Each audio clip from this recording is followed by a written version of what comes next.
Hello, what is up everyone? It is Truth here. Just before we get into this video, the last two videos have done really well, so I just want to thank you all for that. This month's goal is to get 600 subs by the end of the month, so I know that's quite a bit. So if you are watching this video, feel free to just give me a sub. I'm not asking for a lot, just a sub would be nice. Thank you guys. Comment down below what you think of the video. Thanks. Ubisoft, the company that has created it all. Created such amazing franchises that have turned sour, such as Assassin's Creed.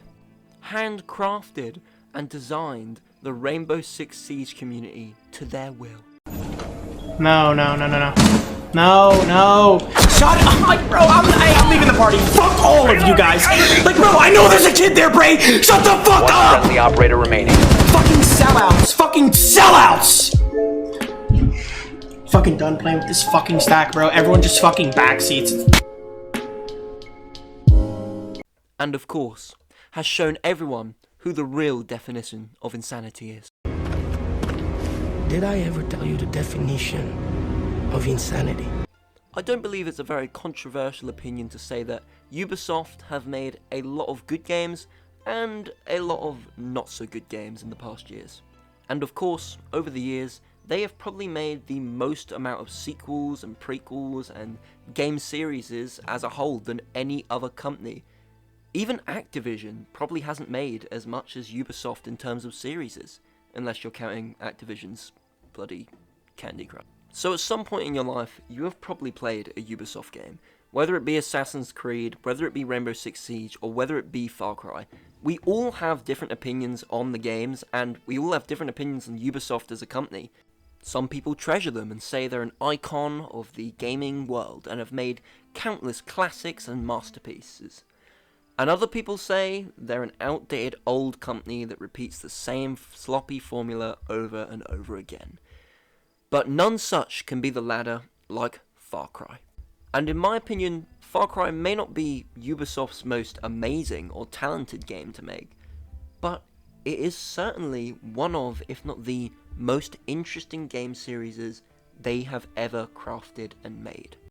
March 2004 would see Ubisoft's first shot at a Far Cry game, and while the reviews were mixed and it was pretty much a bland first-person shooter with a god-awful protagonist, the game sold decently well, which led them to be able to make a Far Cry 2. Far Cry 2 released in 2008 and was Ubisoft's main selling point. The game was huge. You had to battle against nature, enemies, mercenaries. I think you even had to battle against malaria. That's not a joke. You have to take malaria pills throughout the game to literally stop yourself from dying. But Far Cry now is known for the villains and the story. How was Far Cry's story back then? Well, the game itself was entirely different, and for its being so different, it sold so well. You even had to use a handheld map to navigate the world of Far Cry 2. It was incredible for the time. And Far Cry 2 innovated in many things, but the villain wasn't really something that did that too much. The Jackal, who the villain you were after, was hardly ever seen, and the protagonist of Far Cry 2 isn't the most interesting. In 2012, Far Cry 3 would release, their most pristine Far Cry to date. It would sell 10 million copies and profit a marginal amount for Ubisoft. And this was a massive win for the Far Cry series. In fact, it would spark the rest of the series, including DLCs for other games, add-on packs, more DLCs, Game of the Year editions that didn't need to be Game of the Year, Far Cry 6, and, of course, other Far Cries in general.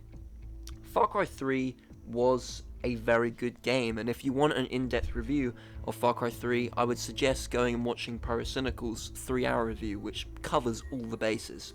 But in a short note, and short terms, Far Cry 3 did a lot different.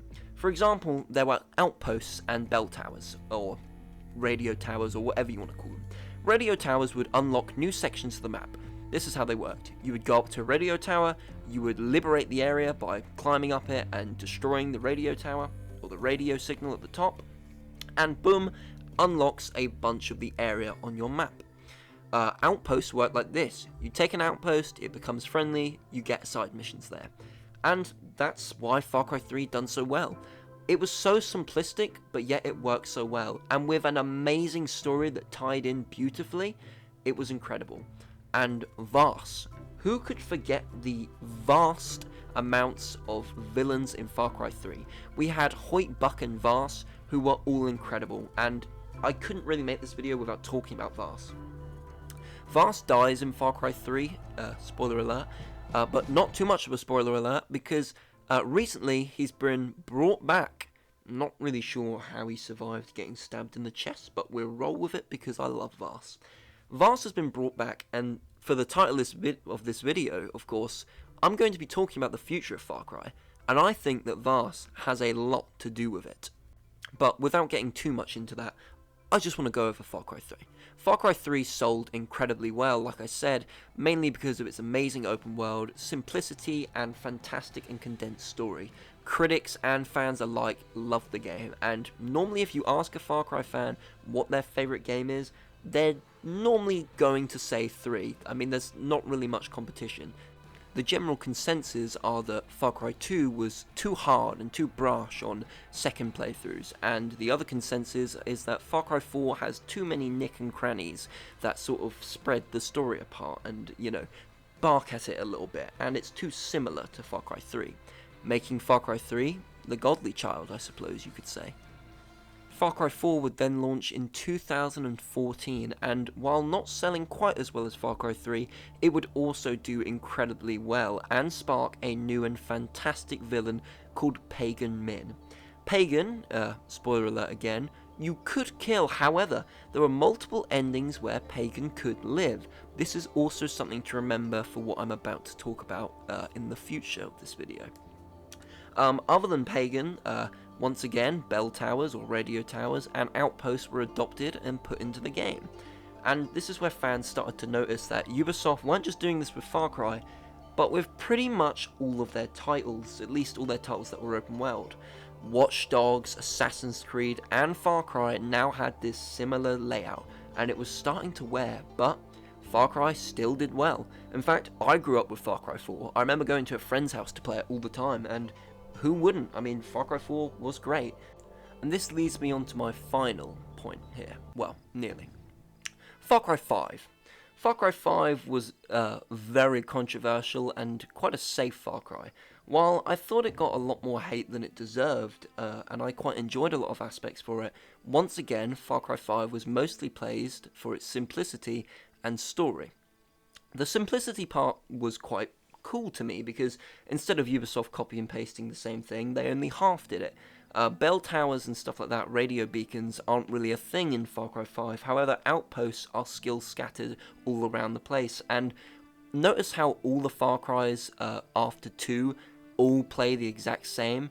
Well, Far Cry 5 was no different. However, what people really liked about 5 was definitely the main villain, Joseph Seed. And in Far Cry 5's case, Joseph Seed lives no matter what endings you pick. Very interesting. To say the least though, Far Cry 5 is the best selling Far Cry, but it did release in 2018, a year where most games were doing phenomenally well. And then finally, Far Cry 6 would release. Releasing in, oh gosh, was it 2020? I'm gonna say 2020, guys. Please, someone give me the date of. Hang on, let me. When did Far Cry 6 release? 2021, guys. Sorry about that. Yeah, I don't really keep track of Far Cry 6, mainly because it was dog shit. However, Far Cry 6, while I don't think very much of it, from the little that I have played and seen, a lot of the fans thought it was just a very safe game, and while the villain does die in this game, Far Cry 6 to me feels more like a DLC than anything else than an actual game. So I'm for this video to work, just ignore Far Cry 6 mostly. However, it's important to say that mostly gameplay stays the same here once again. So now I'm going to answer why you clicked on this video. And what do I really think is the future of Far Cry? Why have I made this video? Now, you'll notice I said the exact same thing for Far Cry 5, 4, and 3. The same point I brung up. Joseph Seed, Pagan Min, and Vaas are all main villains of Far Cry games, and they're all written incredibly well. Now, what does this mean, and what do I mean? Here's my predictions for the future of Far Cry in general. We're already at Far Cry 6, and Ubisoft being Ubisoft, you'll notice their lack of care in how they make series. Assassin's Creed is their series they really don't give a shit about. They pump out one of them nearly every year, and it shows. Then it goes Far Cry, they pump out one of them every couple years, 2 or 3, maybe 4, if you're lucky. Mind you, I suppose they do leave it, yeah, about 4 years. And then Watch Dogs is their golden goose. They really like to really leave that quite a while before they pump them out. So I'd give Far Cry. I feel like the earlier the series will end faster. So for example, Watch Dogs 3, there probably won't be a 4. Well, knowing Ubisoft, there might be, but there probably won't be. Far Cry will be the next to go. Now I predict that there can only be up to about 10 Far Cries, and I know that sounds a lot, but I think what all the games are doing, we saw Call of Duty in their Chess trailer. I don't know if you've seen their trailer for Chess, but it looks like a Marvel MCU cinematic trailer. It's ridiculous, and I think Ubisoft are doing the same thing with their main villains. They're going to get a Far Cry, where at the end of Far Cry, Pagan Min, Joseph Seed, and Vaas will all appear in the same Far Cry. How do I know? Well, it's simple. Vaas appeared at the end of Far Cry 6, which already links him talking to a main or a villain in Far Cry 6. Joseph Seed and Pagan already have beef, or already have had some sort of dynamic between each other, because the nuke we see at the end of Far Cry 5 is in fact Pagan Min's nuke, which means that they have problems with each other, and it would only make sense to bring back these iconic voice actors and main villains for the public, the people, to make the best-selling Far Cry ever. Now, realistically, do I think this will happen? Probably not. I mean, it would take a lot of time, a lot of money, and a lot of actual good work and dedication. Do I think Ubisoft can do it?